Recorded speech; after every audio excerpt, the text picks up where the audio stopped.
My daughter was 9 years old when she saved my life. Not with courage, not with strength, but with a whisper. It was late. The house was quiet in the way only English homes are after dark. No traffic, no voices. Just the soft hum of the boiler and the ticking of the clock on the kitchen wall. She climbed into my bed and pressed her face against my chest. Her body was trembling. "Mum," she whispered. Her voice was so small it barely reached my ears. "Dad has another woman." I went completely still. For a moment, I honestly believed I had misheard her. Children misunderstand things all the time. They imagine, they exaggerate. So I stroked her hair and said gently, "What did you say, sweetheart?" She swallowed. Then she said something that made my blood run cold. "And when you go to Manchester on Tuesday, Hez going to take everything." I felt my heart stop. "The money," she continued, "the house, and me." If someone had told me that the most dangerous moment of my marriage would arrive in my own bedroom, carried by the voice of my child, I would have laughed. I had a good life. A stable home in Surrey. A respected husband. A well-paid job. A quiet routine that looked safe from the outside. But in that moment, with my daughter shaking in my arms, I understood something terrifying. Betrayal does not always arrive with shouting. Sometimes it arrives softly, wrapped in bedtime whispers, hidden behind smiles, planned in silence. That night, I did not sleep. Because somewhere between my daughter's fear and the darkness of our home, I realized this was not just about an affair. This was about erasing me. And what my husband did next nearly cost me everything. If you want to know how a child uncovered a plan to destroy her own mother, and how close I came to losing my home, my freedom, and my daughter forever, comment number 1 right now, and stay with me until the end. By morning, my daughter was asleep again. Her breathing was calm, as if she had not just dropped a truth into my arms that split my life in two. I lay there beside her, staring at the ceiling, listening to the quiet, that kind of quiet that feels peaceful, until you realize it is only hiding something. I told myself I needed to be rational. Children mishear things. They misunderstand adult conversations. They fill in gaps with imagination. That is what good wives do. They look for reasonable explanations. They protect the story they want to believe. So I got up, made tea, packed lunches, tied shoelaces, smiled. Daniel came downstairs as he always did. Fresh shirt, neat hair, the familiar smell of aftershave. He kissed my cheek and asked, "Did you sleep well?" I looked at him and said, "Not really." He smiled softly. "Too much on your mind?" "Too much on my mind." That was one way of putting it. From the outside, our life still looked perfect. We lived in a detached house in Surrey, the kind estate agents describe as quiet and desirable. A short walk to the school, a well-kept garden, neighbours who waved but never pried. Daniel was respected. He worked in corporate compliance. People trusted him with rules, with ethics, with order.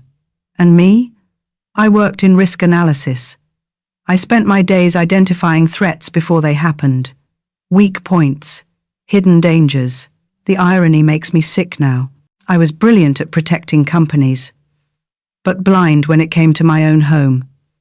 At breakfast, Daniel poured cereal for our daughter, asked her about school, laughed at something she said.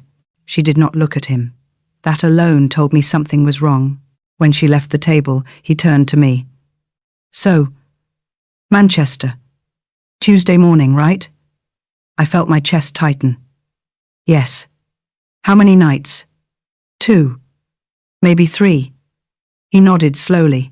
"And you'll be back Friday?" I hesitated for just a second. "Yes." His smile widened. "Good, good." The word landed heavier than it should have.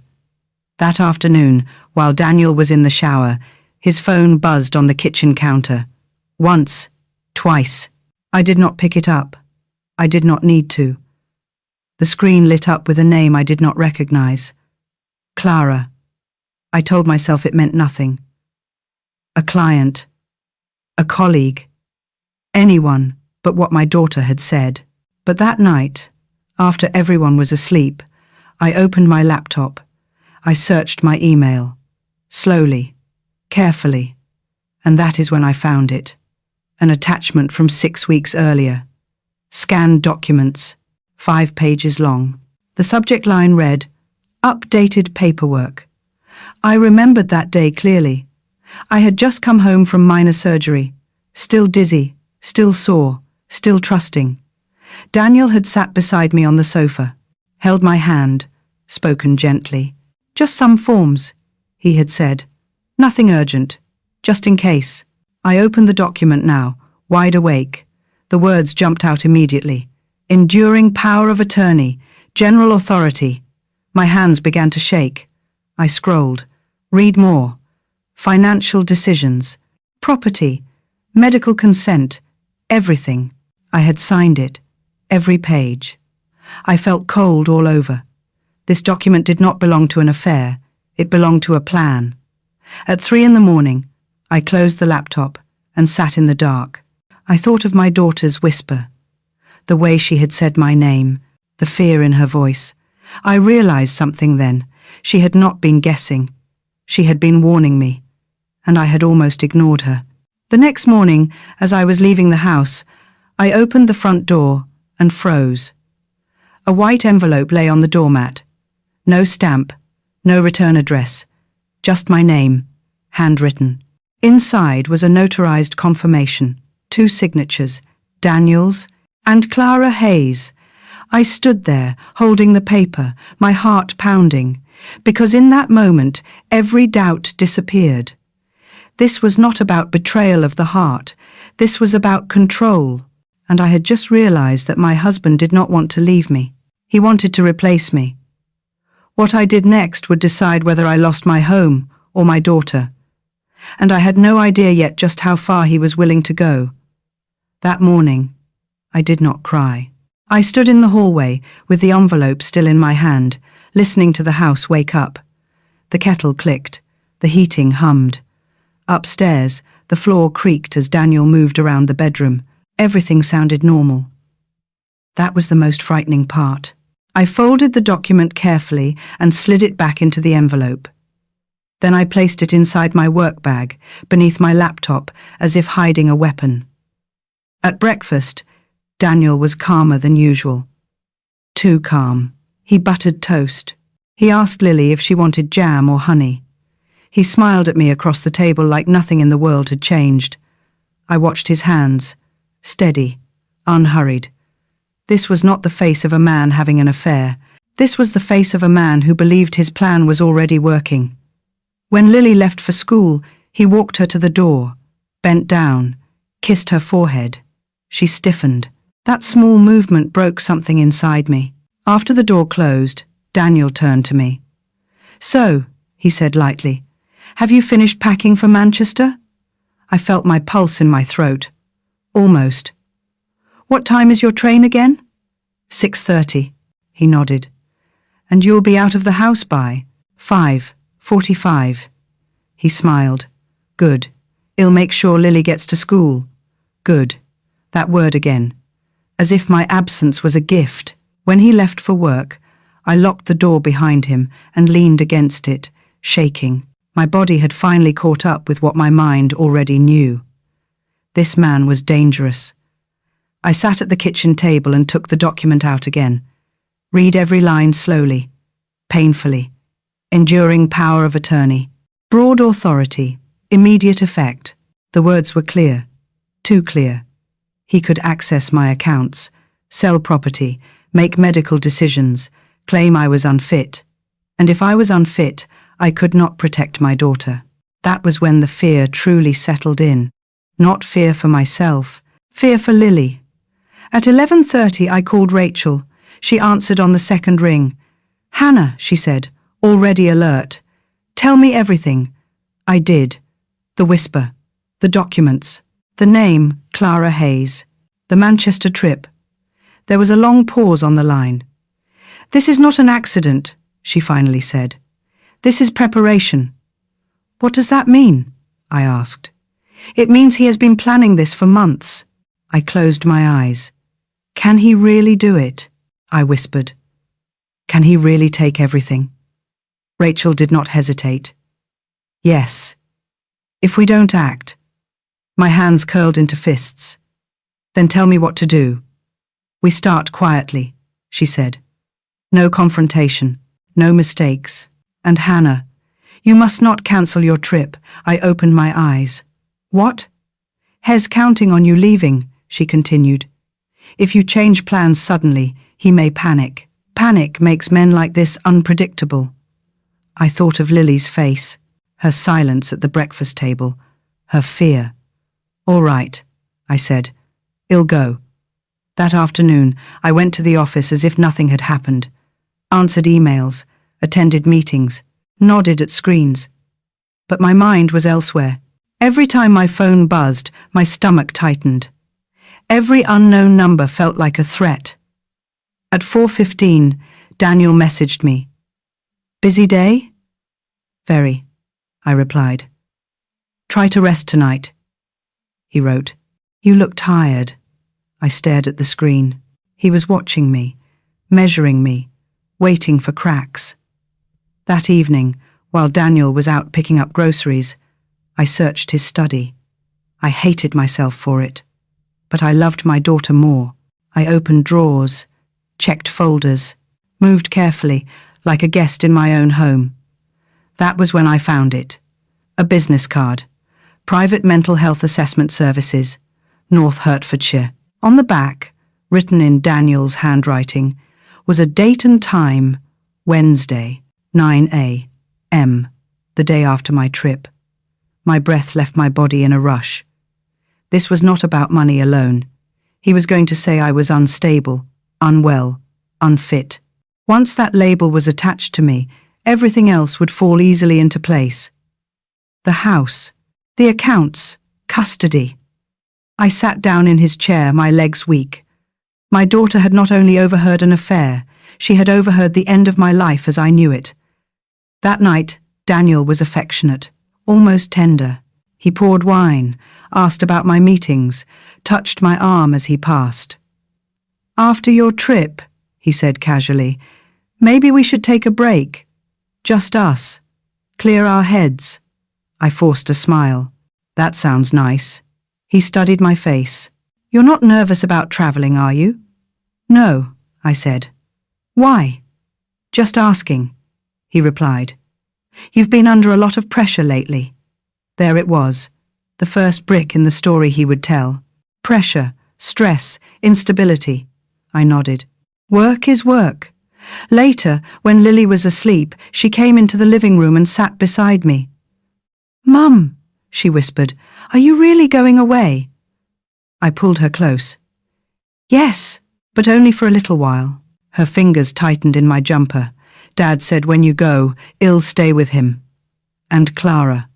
My heart slammed against my ribs. What did he say about me? She hesitated. That you're tired, and you need help. I closed my eyes. That was it, the full picture. I kissed her hair. Listen to me very carefully, I said. I am not going anywhere without you. Do you understand? She nodded slowly. But you have to be brave. And quiet. She nodded again. That night, while Daniel slept beside me, I stared at the ceiling and made a decision. I would not run. I would not scream. I would not beg. I would let him believe he was winning. Because the most dangerous moment for someone like Daniel is not when he is exposed. It is when he is confident. And I was about to give him exactly that. If you're still listening, type yes in the comments. Because what happens next is the moment everything turns. By the next morning, something inside me had changed. The fear was still there, but it was no longer in control.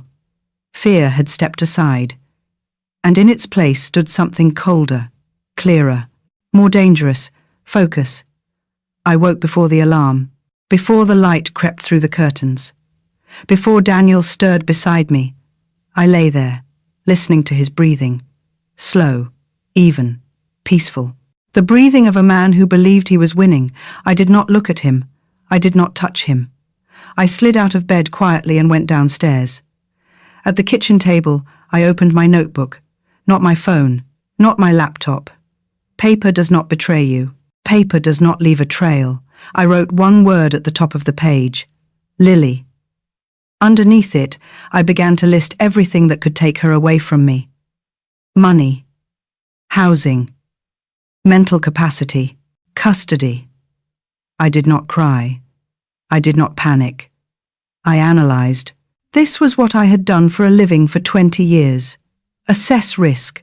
Identify leverage. Close exposure. I just had never imagined I would be doing it against my own husband. At 8:30, after Lily left for school, I called Rachel again. "I'm ready," I said. "Tell me exactly what we do first." She did not hesitate. "First, we revoke the power of attorney," she said. Quietly. Legally. Immediately. "And if he finds out?" I asked. "He will," she replied. "But not today.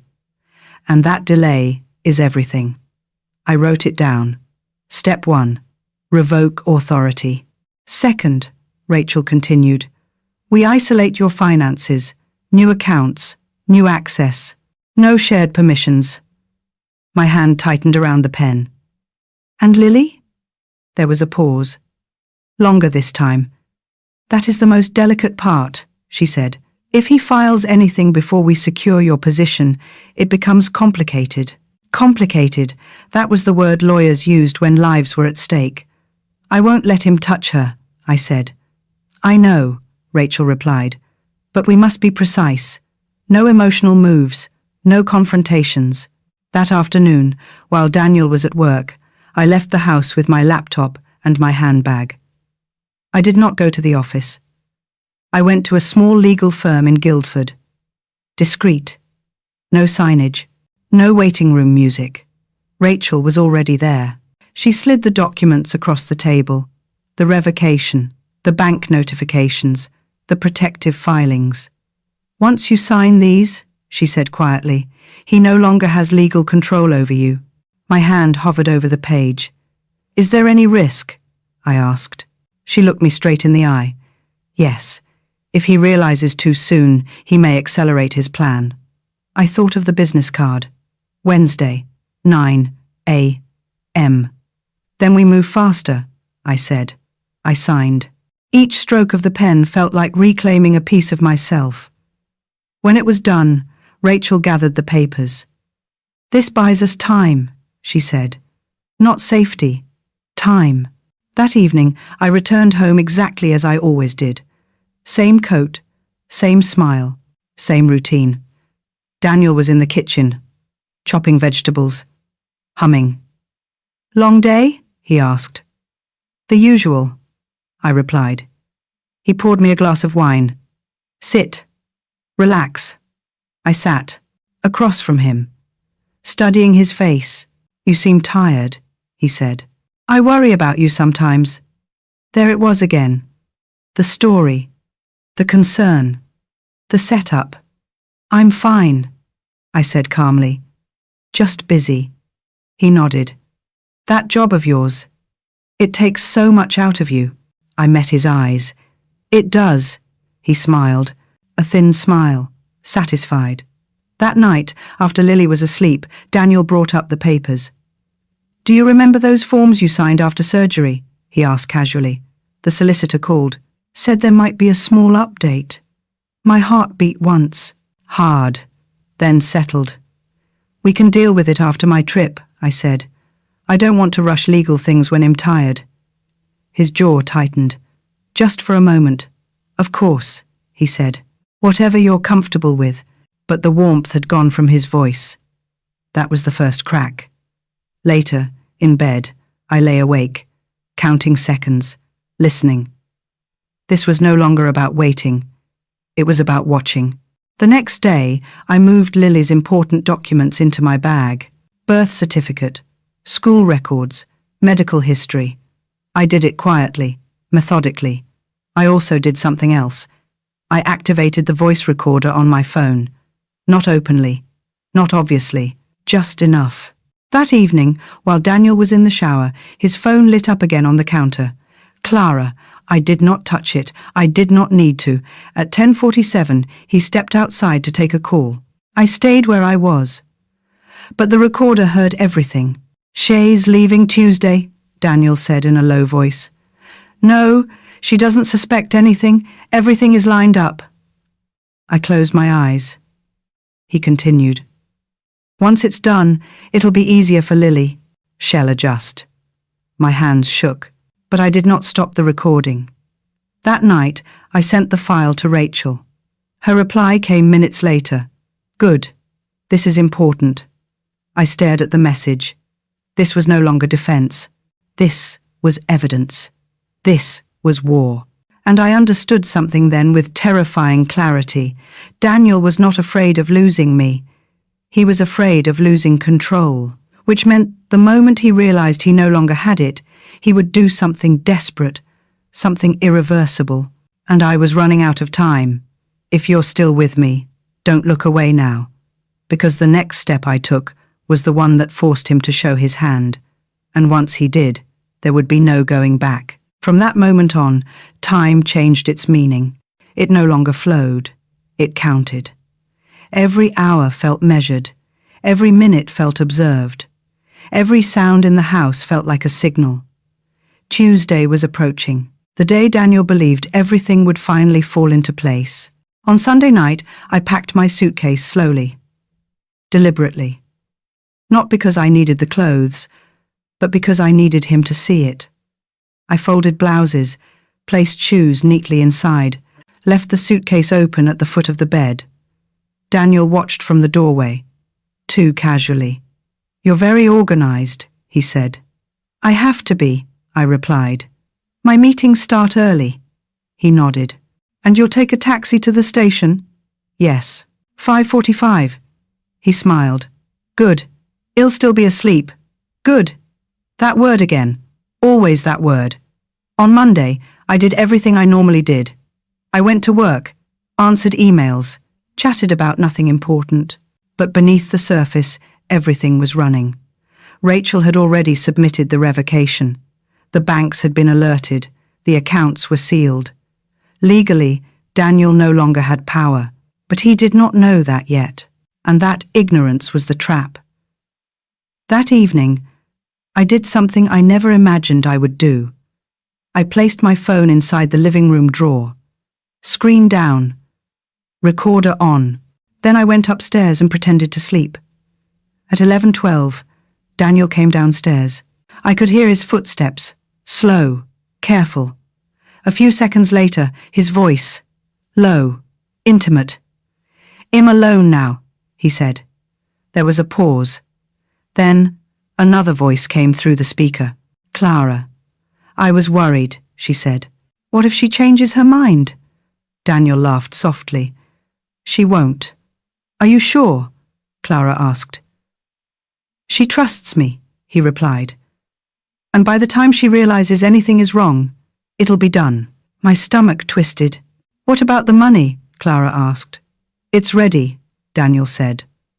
"The bank appointment is set for 9. She'll be out of the city. She signed everything months ago."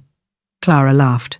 "Finally," Daniel continued, "and the clinic confirmed Wednesday morning." There it was, the words I had feared. Clinic, Wednesday, morning. "Once it's official," he said, "everything else becomes easy. She won't be in a position to fight." "And the child?" Clara asked. There was a pause, longer this time. "Lily will adapt," Daniel said. "Children always do." I pressed my face into the pillow to keep from making a sound. The call ended. The house fell silent again. But the silence was no longer empty. It was recorded. At 6 a.m., I was awake, not shaking, not crying, calm. This was the calm before exposure. Daniel came downstairs as I zipped the suitcase. "You ready?" he asked. "Almost." He picked up my coat. "You sure you don't want a lift?" "No," I said lightly. "Taxi's easier." He nodded. "Text me when you arrive." "I will." I kissed Lily goodbye. Longer than usual. "He'll be back soon," I whispered. She held my hand. Hard. "I know." she whispered back. At 5:45, I left the house. Or rather, I appeared to.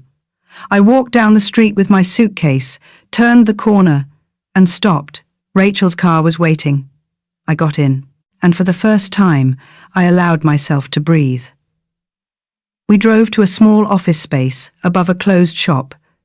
Legal monitoring, cameras, secure access.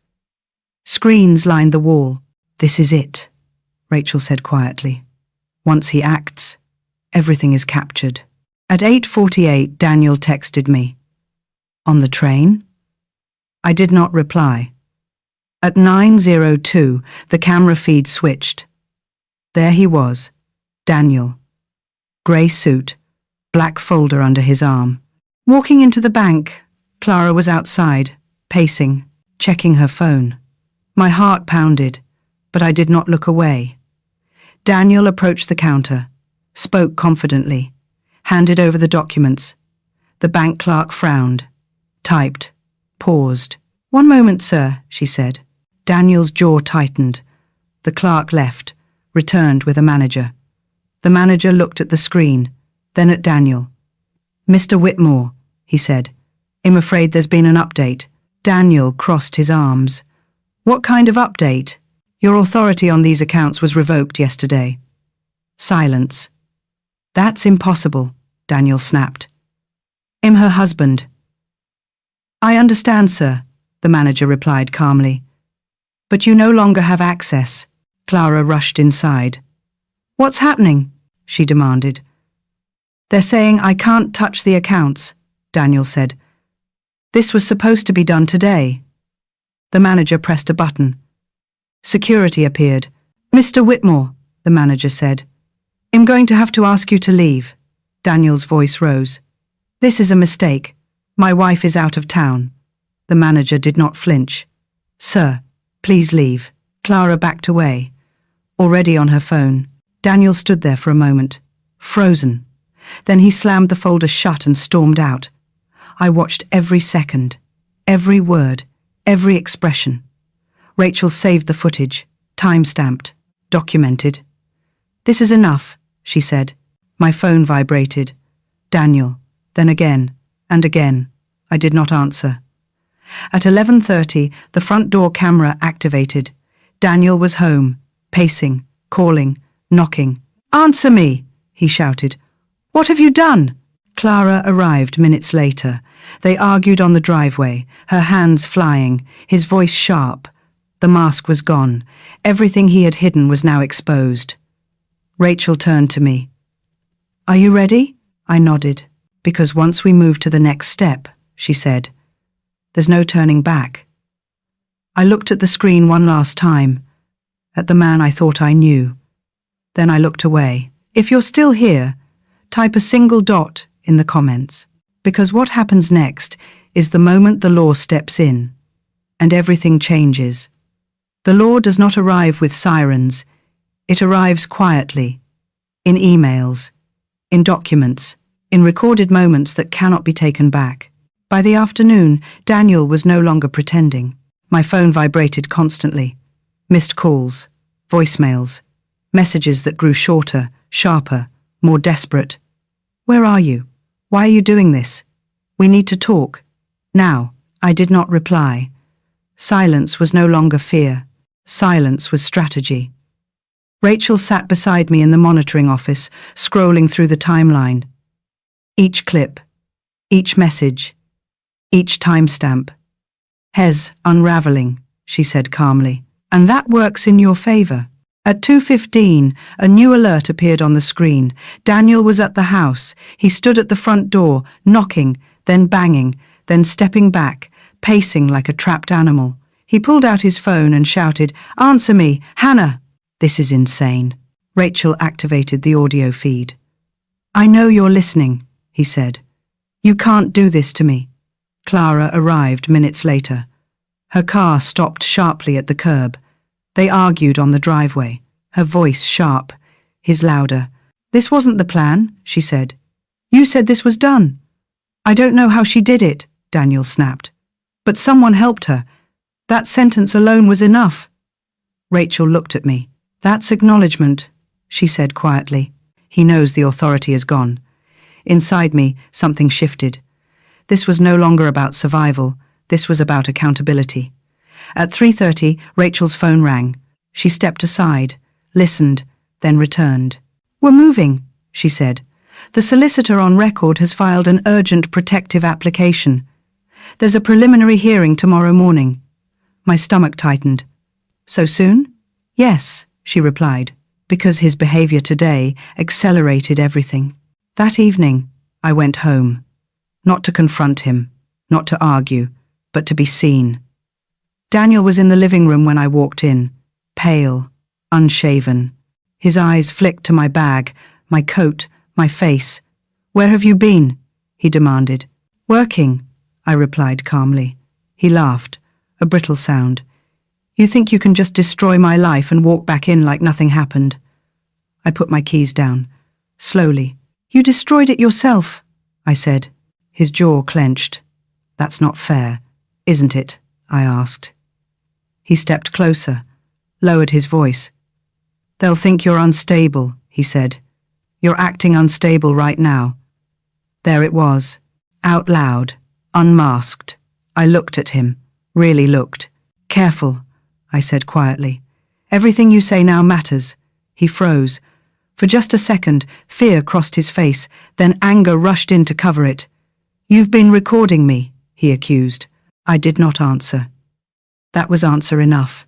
Lily appeared at the doorway, silent, watching. Daniel turned toward her. "Go upstairs," he said sharply. I stepped between them. "No." That single word felt heavier than anything I had said in years. "You don't get to talk to her like that."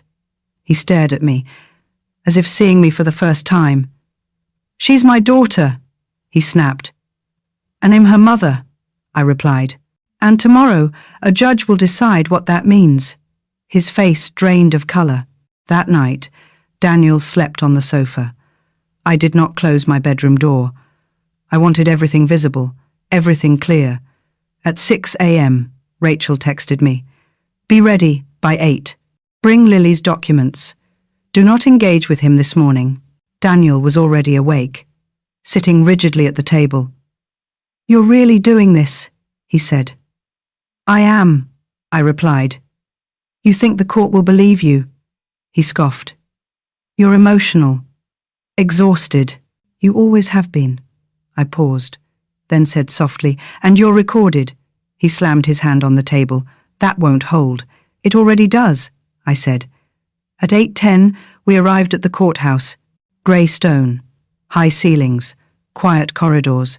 Daniel arrived separately. Clara was not with him. That told me everything. In the small hearing room, the judge reviewed the initial filings. Rachel spoke clearly, calmly. "Your Honor, we are requesting immediate protective measures due to attempted misuse of legal authority, financial coercion, and emerging evidence of psychological manipulation." Daniel's solicitor stood.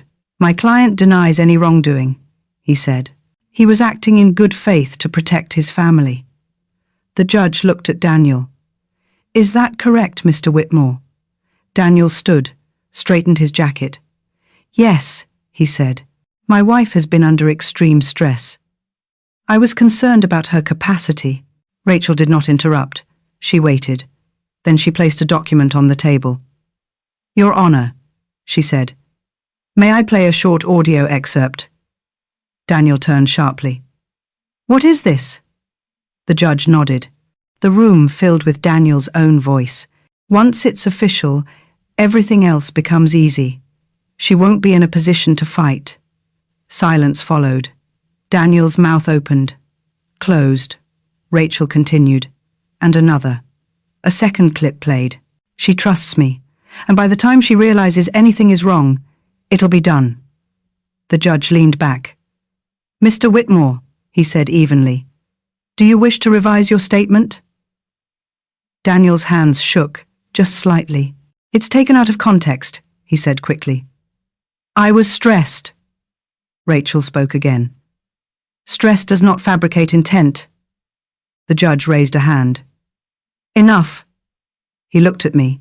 "Mrs. Whitmore, "Are you requesting temporary protective orders for yourself and your child?" "Yes," I said. Without hesitation, the judge nodded. "I am granting immediate protective measures.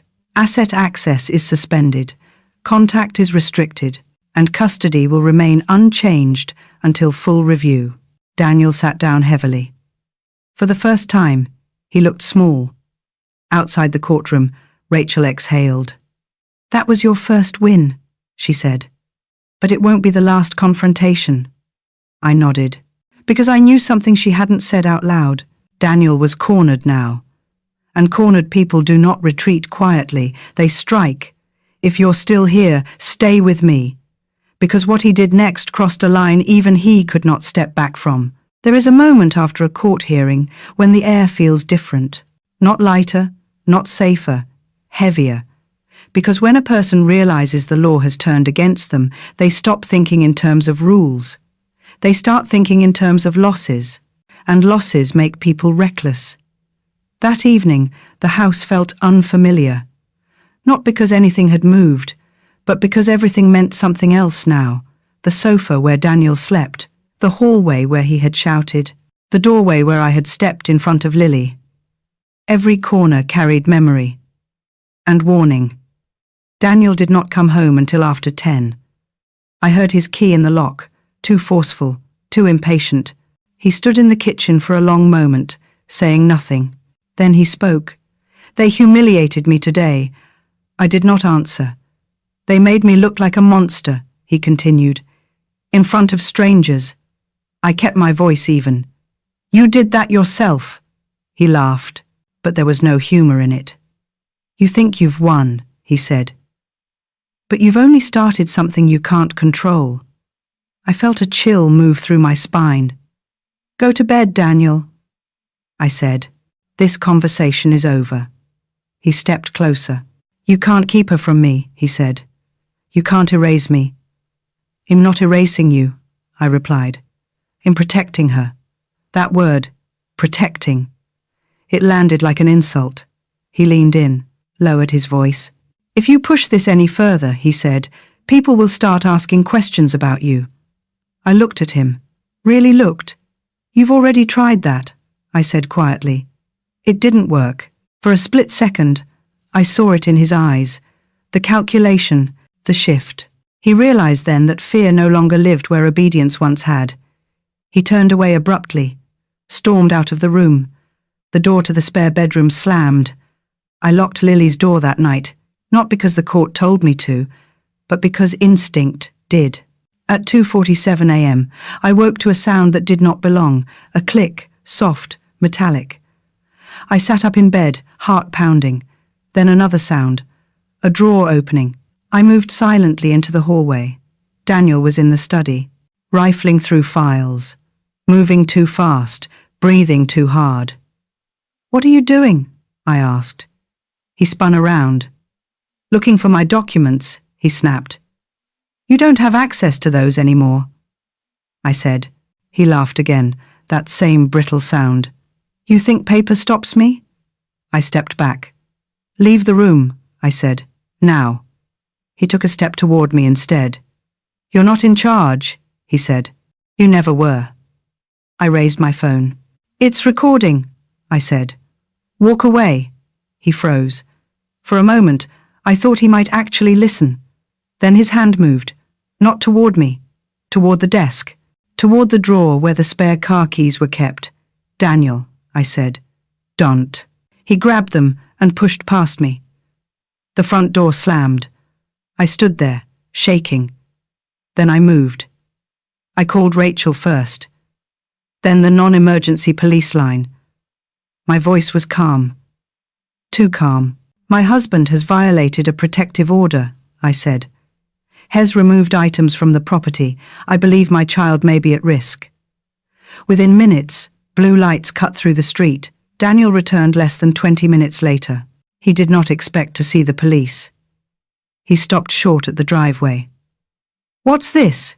he demanded. The officer stepped forward. "Sir, we need to speak with you." I watched from the doorway with Lily behind me, her small hands gripping my jumper. "This is ridiculous," Daniel protested. "She's overreacting." The officer glanced at me. "Ma'am, do you wish to explain?" I did not raise my voice.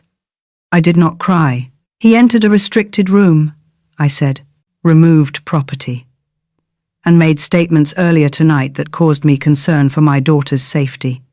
Daniel turned red. "You're lying," he said. "You're sick."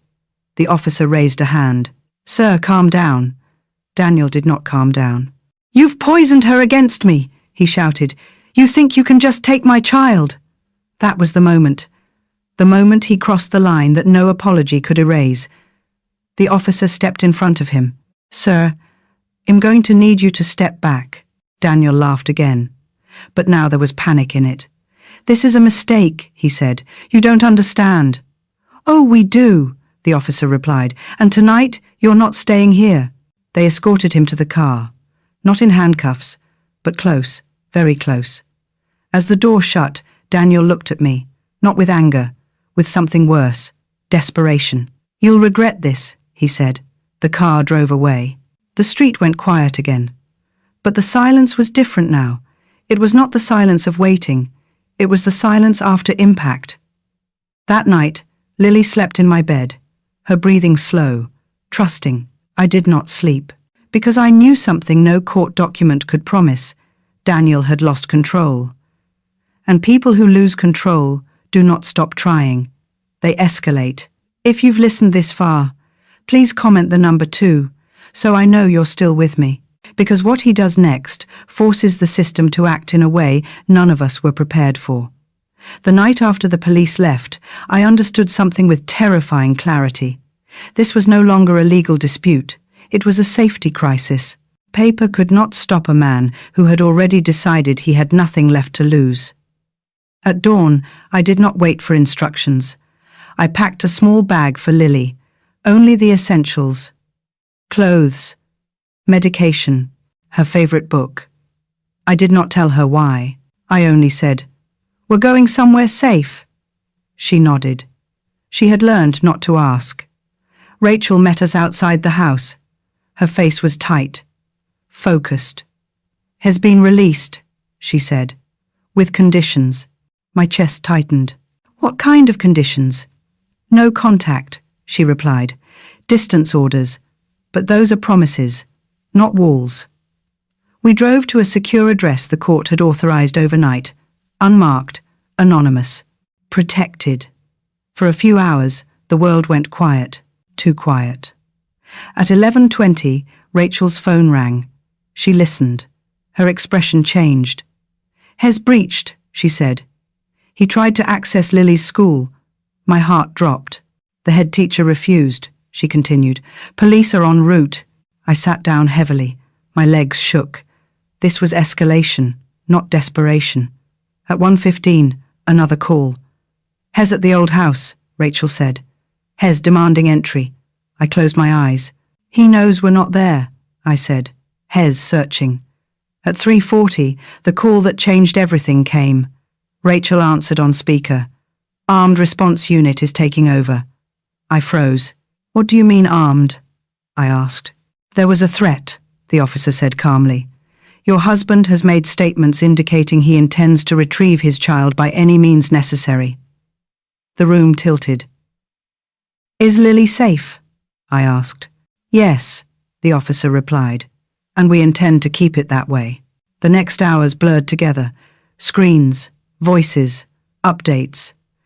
Daniel had returned to the house again, refused to leave, locked himself inside.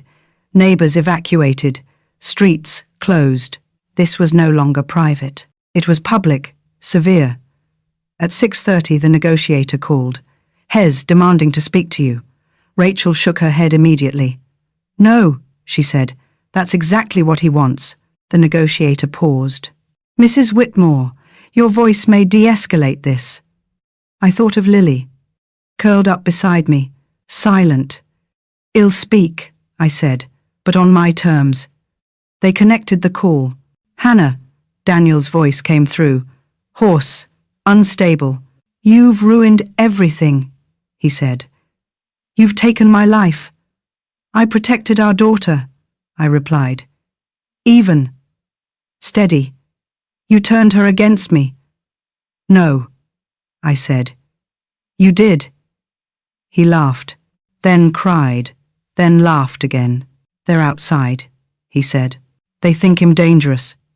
Because you are acting dangerously, I replied. I just want to see her, he pleaded. 5 minutes. I closed my eyes. You can't, I said. And you know why? There was a long silence. Then his voice hardened. If I can't have her, he said, no one will. The line went dead. The negotiator swore softly. That's enough, he said. We're moving. At 7:22, they entered the house. I did not watch the footage. I could not. I held Lily, counted her breaths. At 7:40, Rachel's phone buzzed. It's over, she said. Daniel was taken into custody. Not for paperwork, not for violations, for credible threats, for endangerment, for intent. The highest level of intervention the law allows. That night, a judge signed an emergency order. Full protection, no contact, supervised proceedings only. I read the document with shaking hands, not because I was afraid, because I was finally safe enough to feel. Lily slept. Outside, sirens faded into distance. Inside, something settled. The next morning, the headlines were already written. Man detained after domestic standoff. Child protected. Investigation ongoing. They did not print our names, but they did not need to. The system had seen enough. Later that day, the officer returned. He asked to send a message, she said. No, I replied. That was my final answer. I did not need closure from him. I needed distance and silence. That evening, as Lily drew quietly at the table, she looked up and said, Mum, are we safe now? I knelt beside her, took her hands. Yes, I said, we are. And for the first time, I believed it. If you're still here, leave a single dot in the comments. Because the next part is not about survival. It's about rebuilding after the storm. People think survival is the ending. It isn't. Survival is the doorway. What comes after is learning how to breathe without flinching. In the weeks that followed, life did not return to normal. Normal no longer existed. There were hearings, reports, assessments, words spoken in rooms with no windows. Daniel remained in custody, not as a husband, not even as a father, as a case file. The court moved slowly, but it moved in one direction only, forward. I attended therapy twice a week, not because I felt weak, but because strength needs maintenance after it has been stretched to breaking point. The therapist asked me once, "When did you realize you were no longer afraid?" I thought about it, not the night of the sirens, not the court order, not even the moment they took him away. It was when I stopped rehearsing escape routes in my head, I said, when I realized my body wasn't bracing anymore. Healing did not come as relief. It came as exhaustion, a deep, bone-heavy tiredness that arrived when the danger finally left. Lily struggled in quieter ways. She slept with the light on. She checked doors. She asked the same questions again and again. Are we safe? Is he coming back? Did I do something wrong? I answered each time, patiently, truthfully. No, no, never. Children do not need perfect explanations. They need consistency. At school, the counselor told me, she is incredibly observant. She carries responsibility that isn't hers. I knew. She had carried it when she whispered the truth. She had carried it when she stayed quiet. She had carried it when she trusted me to act. Part of my recovery was learning to carry her burden back for her. The criminal proceedings took months. Daniel's solicitor tried to reframe everything. Stress, misunderstanding, marital conflict. But evidence does not bend because someone regrets being caught. The recordings, the breach, the threats. They told a clear story. In the end, the court issued a permanent protection order. No contact, no proximity, no indirect communication. Custody was resolved without debate. Sole parental responsibility. When the judge read the decision, I felt nothing at first. No triumph, no relief, only a quiet closing of a door I had been holding open with shaking hands. Afterwards, Rachel hugged me. "You did everything right," she said. I shook my head. "I survived." She corrected me gently. "You protected." Those words stayed with me. Months passed. I moved us to a smaller house, more light, fewer corners. I changed jobs, not because I had to, but because the old one was built around crisis. I wanted work that grew things, not controlled them. Lily began piano lessons. She chose the instrument herself, said she liked how it filled silence. One evening, she played a simple melody and looked up at me.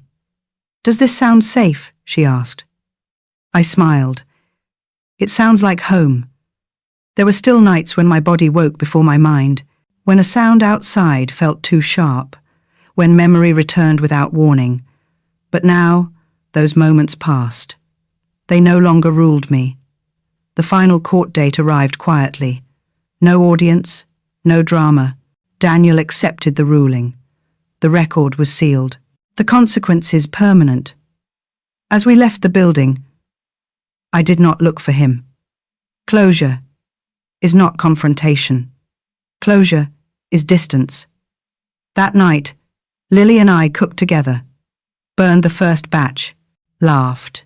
It was the first time laughter did not feel borrowed. Later, as I tucked her into bed, she asked, "Mum, are you still brave?" I kissed her forehead. "I'm learning to be peaceful." She nodded, as if that made sense. And it did, because bravery saved us. But peace is what we live with. Sometimes, I still think about the version of myself who signed papers without reading, who trusted without checking, who thought love was protection enough. I do not blame her. She did not fail. She learned. And the woman I am now was built from that knowledge. If survival is the doorway, then this is the room beyond it. Quiet, solid, ours. And tomorrow, for the first time in a long while, feels like a place I am allowed to enter without fear. Some stories end with silence, others end with answers. Ours did neither, because closure is not a moment, it is a direction. Weeks after the final order, I began to notice small things returning. Morning light felt warmer. Tea tasted like tea again. My shoulders lowered without me telling them to. I stopped scanning rooms, stopped counting exits, stopped listening for footsteps that never came, not because I forgot, but because my body finally believed the danger had passed. One afternoon, Lily asked me, "Why do you still lock the door?" I smiled, because safety is a habit, and habits don't mean fear. She thought about that, then nodded. Children understand more than we think. On my desk, there is still a folder, plain, unmarked. Inside it are copies, dates, decisions, proof. I do not open it often, but I do not throw it away either, because memory is not an enemy. It is a boundary. Sometimes people ask me why I never speak his name anymore. I tell them because names give weight to things that no longer deserve it. What he did will always matter. What he lost will always matter. But he does not get space in our future. Lily started asking new questions, not about safety, about plans. Can we plant tomatoes? Can I invite friends over? Can we go somewhere just because we want to? These questions felt like milestones. They meant she was imagining forward, not looking back. One evening, as we walked home, she slipped her hand into mine and said, "You know, Mum, I don't remember his voice anymore." I stopped walking, not out of sadness, out of wonder. Memory fades when it is no longer fed. At work, I began volunteering with a local advisory group. Quiet meetings, quiet rooms, women who spoke in fragments. I did not tell my story. I listened. Because sometimes, the most powerful thing you can say is, "I believe you." I watched their shoulders drop the same way mine once did, healing echoes. Every now and then, a letter arrives from the court. Procedural, formal, closing another loop. Each one reminds me that systems move slowly, but they do move. Justice is not a thunderclap. It is accumulation. There are still nights when dreams return without warning. A corridor, a locked door, a voice calling my name. But I wake up. I reach for the lamp. I breathe. And the present holds. One Sunday morning, Lily found the old suitcase in the cupboard. The one I packed on the night everything changed. "Where did we go with this?" she asked. I thought for a moment, then answered honestly. "Nowhere," I said. "It helped us stay," she laughed. "That's silly." "No," I replied. "It's survival." She zipped it shut and pushed it back into the dark. Some objects retire. Some lessons don't. I used to believe strength looked like certainty. Decisions made quickly. Voices raised confidently. Now I know better. Strength looks like patience. Like choosing not to explain yourself to people who are committed to misunderstanding. Strength looks like peace that does not announce itself. Sometimes I catch my reflection in windows. Not the woman I was, not yet the woman I am becoming, but someone in between. And that feels right, because becoming is movement, and movement means life. The story did not end when the orders were signed. It shifted from defense to direction, from surviving to building. There are things still unfolding, processes still running, questions still unanswered, but they no longer control the narrative. We do. One night, as Lily drifted to sleep, she asked, "Mum, do you think we're done being brave?" I kissed her hair. "No," I said. "But now we get to be curious too." She smiled and fell asleep. That is where we are now. Not at the end, but past the beginning. Standing in a place where fear no longer decides the route and the future is wide enough to choose from. If you're still listening, stay with me. Because the next chapter is not about what was taken. It's about what we build with what remains. When danger leaves, it does not vanish. It changes shape. That was the lesson I learned next. Because even after the court orders, even after the silence, even after the locks and distances, the consequences continued to ripple outward. Not loudly, quietly. A school administrator asked me how Lily should be listed on records now. Sole parent, emergency contact, authorization. Each checkbox carried weight. A neighbor stopped me one afternoon and said, "I'm so sorry. We had no idea." I nodded, because that was the truth. People rarely do. At work, a colleague asked, "Do you ever think hell change?" The question stayed with me longer than it should have. Change. It is a word we use to soften responsibility. I did not answer her then, but I thought about it deeply later. Justice had done its part. The law had intervened. Protection was enforced. But justice, I realized, does not rebuild lives. People do. And that meant choices. New ones. Uncomfortable ones. I was asked if I wanted to speak, not publicly, not to the press, but privately, in rooms where policies were written, safeguarding procedures reviewed. "Your experience could help prevent this," they said. I hesitated, because telling the truth is not always the same as reopening wounds. I asked myself one question. Would silence protect us, or would it only protect the next man like him? That was my first ethical crossroad. I chose to speak, not about fear, not about emotion, but about systems, about loopholes, about how trust is weaponized when no one expects betrayal to wear a familiar face. I watched people take notes. I watched discomfort shift into attention. That felt like justice too. Lily noticed the change in me. "You're different now," she said one evening.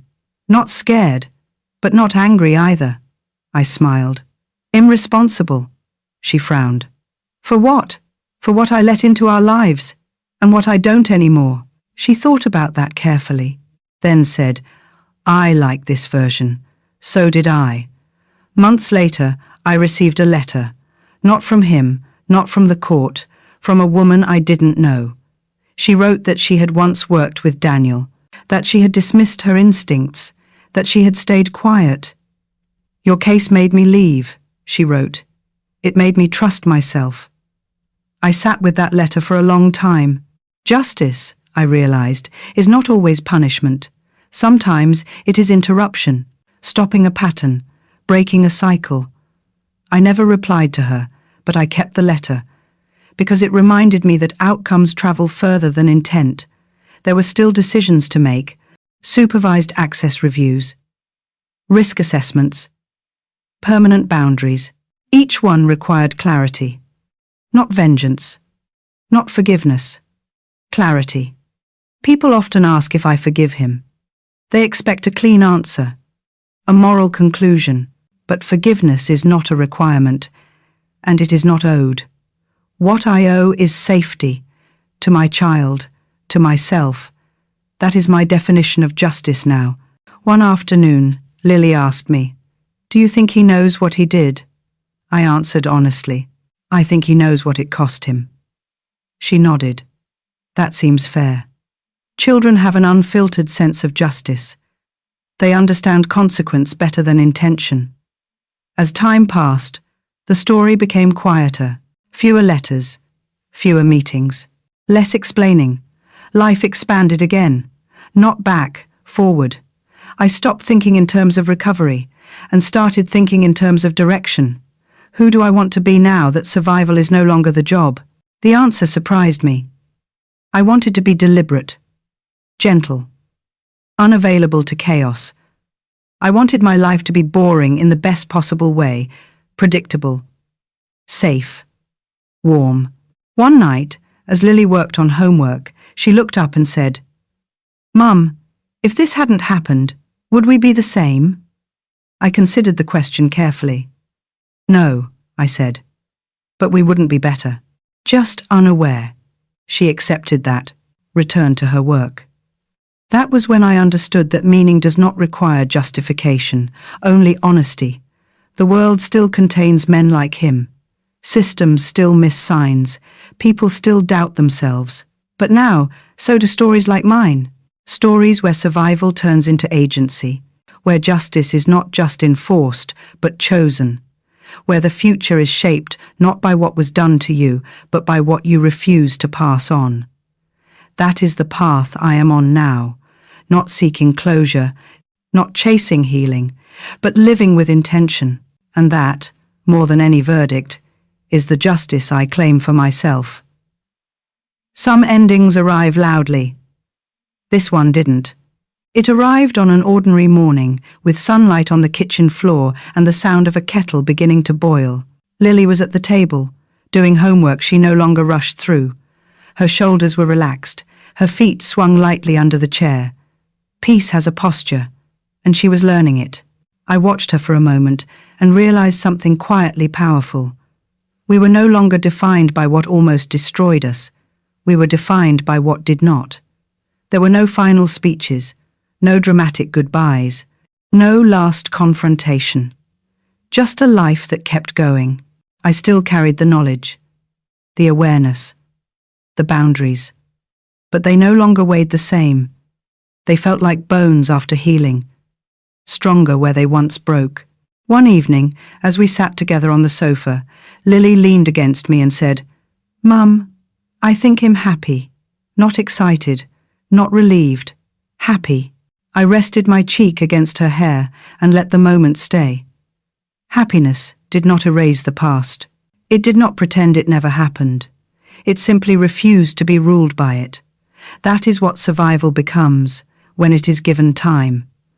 I sometimes think about other women, other children, other quiet houses where something feels wrong but has no name yet.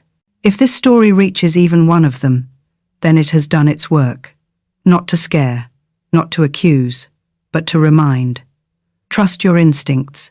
Read what you sign. Listen when a child whispers. And never mistake silence for safety. The world teaches us to doubt ourselves first.